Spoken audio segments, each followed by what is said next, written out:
What if the largest desert on Earth was once a paradise? What if entire civilizations lived where nothing grows today? What if the Sahara remembers and we forgot?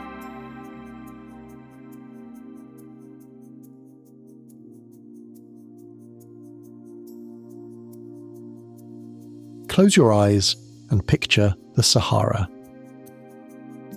Endless dunes, cracked earth, a sun that kills anything foolish enough to stay still. Now forget that, because for thousands of years, the Sahara was none of those things. There is a phrase scientists use for it, the Green Sahara. Between 11,000 and 5,000 years ago, the largest desert on Earth was a savanna.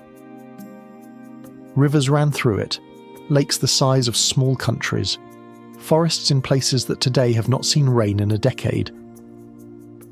Elephants, hippos, giraffes, crocodiles, all of them lived where there is now sand.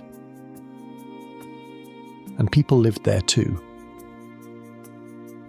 Deep in southern Algeria, on cliffs in a place called Tassili, there are paintings. Thousands of them, stretching back 8, maybe 10,000 years. They show hunters with bows, women dancing, children, cattle being herded, cattle. In the middle of what is now the driest place in the world. Let me show you the timeline. The Green Sahara was not some distant prehistoric blur. It overlapped with the rise of civilization.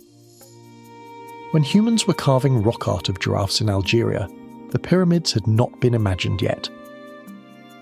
Whole societies, whole cultures, living and breathing in a Sahara that was wet. Then, around 5000 BCE, something shifted. The Earth's axis wobbles. Slowly, over thousands of years, the monsoons that fed the Sahara started moving south. Lakes shrank, rivers thinned, the grass died. The people who had lived there for thousands of years had a choice: move or die. Most of them moved east, toward a river that was still flowing, the Nile. And here is where it gets interesting. Egypt, the civilization we treat as the original, may not be the original. It may be the refugee camp. The Saharan people who fled east brought their cattle, their gods, their burial customs, their star knowledge.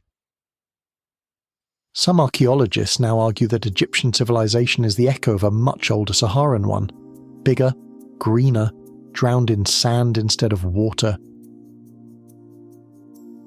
Think about what that means.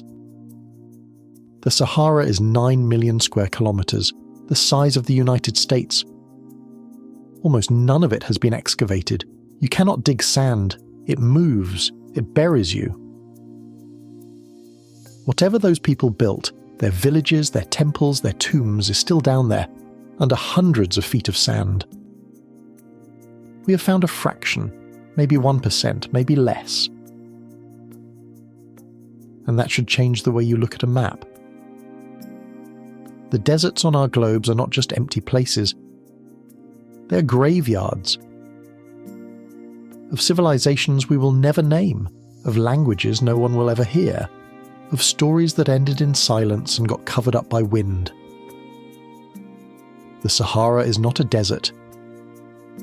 It is a library, closed by climate, buried by time, still waiting for someone with the patience to read it.